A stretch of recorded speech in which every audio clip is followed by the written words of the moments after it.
এবার চলে যাচ্ছি অন্য আরেকটা গুরুত্বপূর্ণ খবরে। ঘরে বসে থাকলে হবে না, মাঠে নামতে হবে। কার বার্তা? অভিষেক বন্দ্যোপাধ্যায়ের কড়া বার্তা। লোকসভা নির্বাচনের আগে অভিষেক বন্দ্যোপাধ্যায়ের কড়া বার্তা, মাঠে নামতে হবে।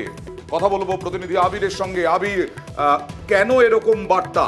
কোথাও কি গলতি দেখা যাচ্ছিল, গাফিলতি দেখা যাচ্ছিল নিচুতলার কর্মীদের মধ্যে?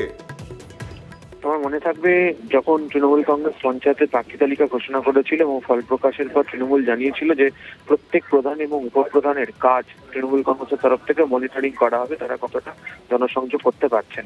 অনেকেই মনে করছেন যে লোকসভা নির্বাচনে তারা কি পারফর্ম করছেন সেটাকে দলের তরফ থেকে ইতিমধ্যে নজরে রাখা হচ্ছে। আজকে পঞ্চায়েত প্রধান এবং উপপ্রধানদেরকে সঙ্গে নিয়ে ভার্চুয়াল বৈঠক করেন অভিষেক।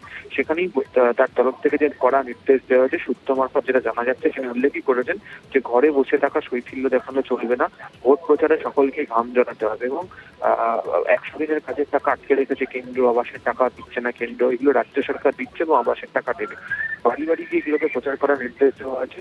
প্রয়োজনে মহিলাদের নিয়ে ছোট ছোট টিম গঠন করে সব বাড়িতে যেতে বলা হয়েছে এবং পঞ্চায়েত স্তরে রাজ্যে কি কি কাজ করেছে তাও সব বাড়িতে গিয়ে প্রচারে উল্লেখ করতে বলা হয়েছে। এছাড়া 100 দিনের কাজের টাকা এবং লক্ষ্মীর ভান্ডারের টাকা সবাই পেয়েছেন কিনা, যদি কোথাও কোনো অসুবিধা রাখে সেই অসুবিধার কথা যেন পঞ্চায়েত জানতে পারে, সেই সংক্রান্ত বার্তা বিভিন্ন বৈঠক থেকে দেওয়া হয়েছে। ধন্যবাদ। নন্দীগ্রামও আজও উত্তপ্ত হয়, কারণ নন্দীগ্রামে 10ই মার্চ তৃণমূল থেকে বিজেপিতে যাওয়া এক নেতার ওপর হামলার অভিযোগ এবং সেই নেতা গুরুতর আহত অবস্থায় হাসপাতালে ভর্তি।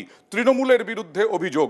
সেই অভিযোগে নন্দীগ্রামে আজকে বিক্ষোভ দেখান বিজেপির কর্মী সমর্থকরা, আর এ নিয়ে বিজেপি তৃণমূল রাজনৈতিক তরজা তুঙ্গে।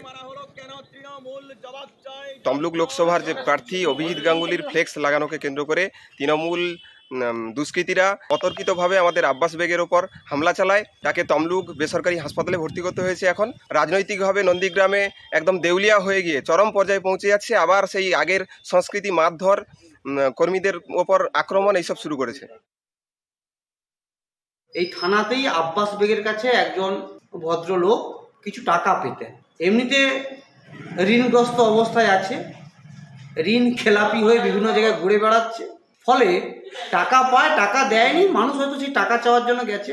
এর সঙ্গে রাজনীতির কোনো সম্পর্কই নেই। এবার একটু বনগাঁর দিকে চোখ রাখা যায়। নজরে মতুয়া ভোট, আর মতুয়া নজরে ভোট, মতুয়াদের ভোটটাই সবার নজরে, এই কারণে মতুয়া ভোটে